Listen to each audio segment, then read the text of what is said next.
like to share from to us from our dear sister Lorraine. I'm going to be passing the microphone to you. So if you have any memory, any story, anything that you would like to share with us, I'll be passing the microphone to you. Just raise your hand and.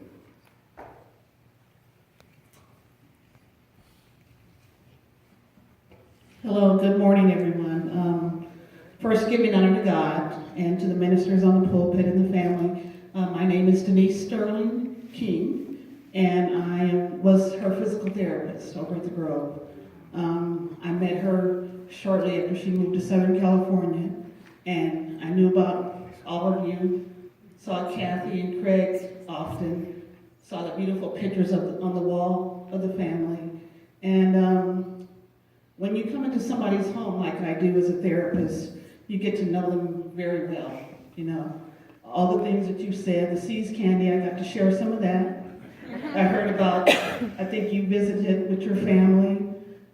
She talked about her daughter near San Diego and their son in Palo Alto and the other daughter.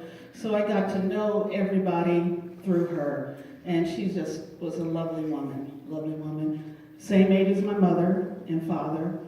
So we shared many stories, and I too have a love of classical music. I'm actually taking piano lessons and my son, and it was my dream for, and it will still happen with the residents over at the Grove, that my son will come over and play the piano. And she always asked about that, because I told her that was a goal for him to do that, to go over there. And when he gets a really good song in, we're going to go over and treat the people at the Grove there. But I really grew to love her very much, and whenever I take her vital signs, she always got her little book, and she'd always write it down. She was very detailed, but through it all, we actually had a great time with her therapy. She was just a really wonderful, wonderful lady.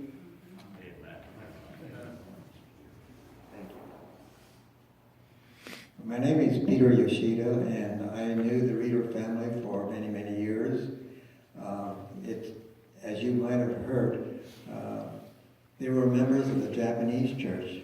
As you probably know, they're not Japanese, but we love them as members. They were very, very helpful in many ways. She was an excellent secretary, and one of the things that she always did is when we went on vacation or when someone was sick, she always wrote a little note and sent the bulletin to us.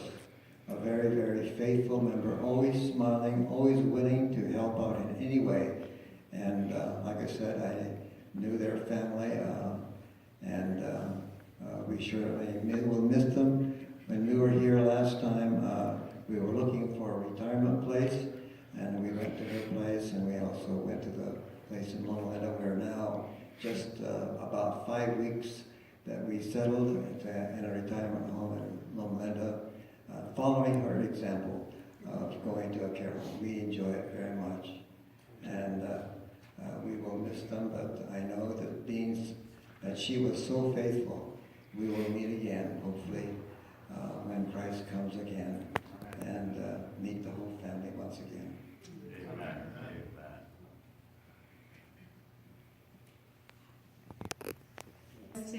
My condolences to the family. My name is Lori Mendoza, and your mom was so sweet and kind, always giving us a hug in our church here, and so that's something that her smile is always, that's the smile she always had. I also would like to read from Sister Rosita. She wasn't able to make it, but she left some words for you and your family. I cannot always understand the way God leadeth me.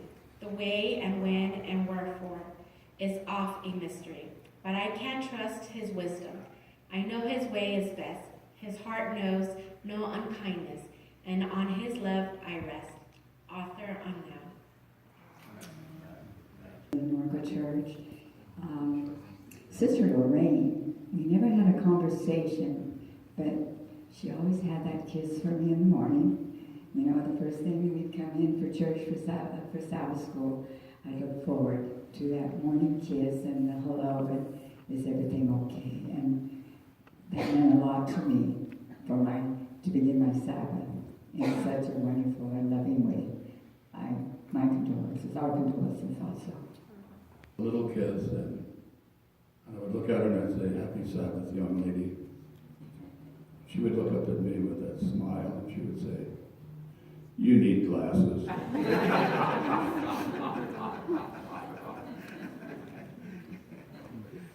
Albert, I think we have one more.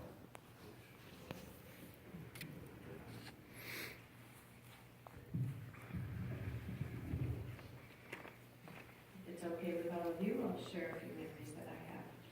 It was perhaps when I was 4 or 5 that I recall feeling very special when Mom taught me the secret family code.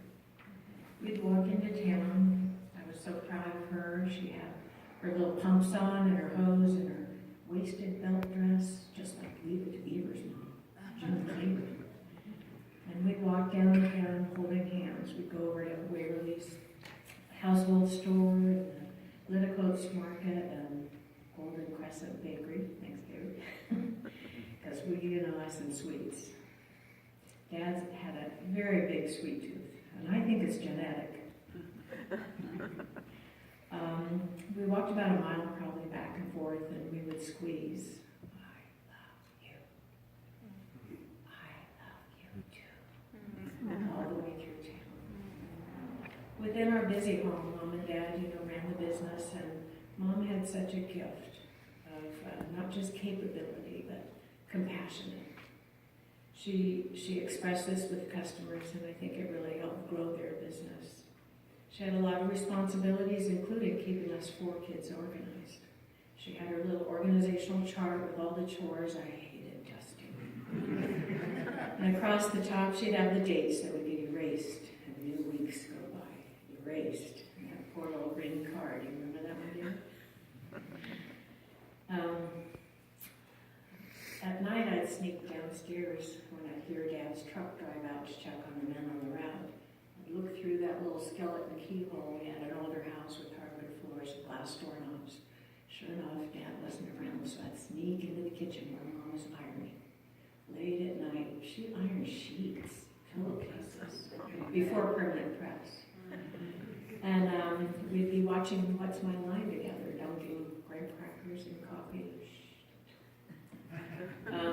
And sit and talk till wee hours of the night until I'd hear Dad's footsteps come, and then I'd beat it back upstairs. Bright and early, Mom would be up in the morning. We'd smell that toast or eggs or blueberry muffins. But one morning got up and there was nothing in the fridge but milk, cold milk.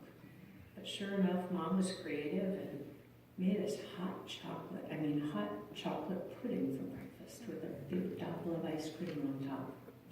We went to school, the happiest kids in the world, with a hot meal in our bellies. Mom worked hard to make sure we had a good education. She thought it was best, although Dad disagreed. He thought public school and taxes paid for a good enough education. But Mom and our grandparents, Grandma Gunda, paid for tuition for all 4 of us to go to school in the Seventh-day Adventist school. They were convinced it was superior education, and I respect her for that. It was the summer of '65, and our final vacation. It was a bittersweet one, because if I recall correctly, David was turning 18, and the Vietnam War, the draft, was coming. All of us piled into this station wagon, poor David, 3 sisters. We headed to Minnesota, North Dakota, saw Mount Rushmore, and tons of family and friends. Big farmhouses with long tables of welcoming food.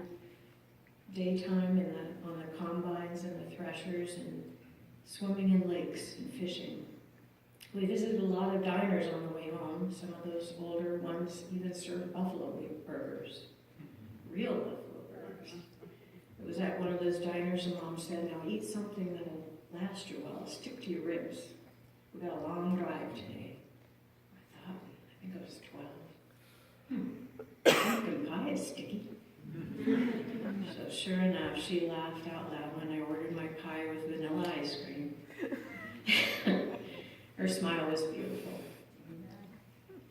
Later in life, when I was home for college for the holidays, there were many errands to do and meals to prepare, a few last-minute gifts to get. We were racing around in the car, Mom and I, getting errands done. And with my grandmother Benda's arthritic knees, we had a handicap pass. Well, we never used that, except for this time. There was no parking. So without another word, I parked in the handicap space, ran around to get Mom out of the car like I always did, no matter where I parked. She grabbed my arm and started pulling me down while she limped like her leg was paralyzed. We giggled so hard all the way into that grocery store until we thought no one was looking, and we laughed. We like trouble like that. Mom was a lot about family, and after losing her dad, Grandpa so suddenly of a heart attack, she vowed to take care of her mother, Gunda, when she got elderly. The four of us were gone. There were extra bedrooms. So Mom, Grandma, Gunda went to live with Mom and Dad. She became a 24/7-hour caregiver. Somehow one of us stepped in, and I don't know who it was or how, but thank you for stepping in and getting Grandma put into a facility because Mom had killed her.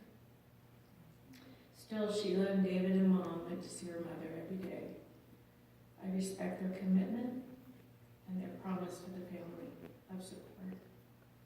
Both Mom and Dad aged and became more difficult for them to care for one another, and David and Sheila were always there for them, and I really appreciate that. Marilyn and Garrison would bring the family oftentimes, and of course we'd meet at Marie Callender's for dinner. Thank you both for your visits and your family. It meant a lot to her. After 71 years, Dad passed away in 2012, and it became more difficult for Mom to care for herself at the age of 92, especially after her fall in 2014. And once again, family and friends from afar worked tirelessly at sorting through 100 years of their life and 100 years of their parents' lives, all in that one little apartment. Thank you for the Japanese church people that were so thoughtful and helpful through those times. We got her settled in a new home, and she made some new friends, some of which are here today. Thank you, William and Bevan. Thank you very much for coming. And you know what? There's a Marie Callender's not too far from where she is there. I appreciate you all for being here to share these special moments with us. Thank you for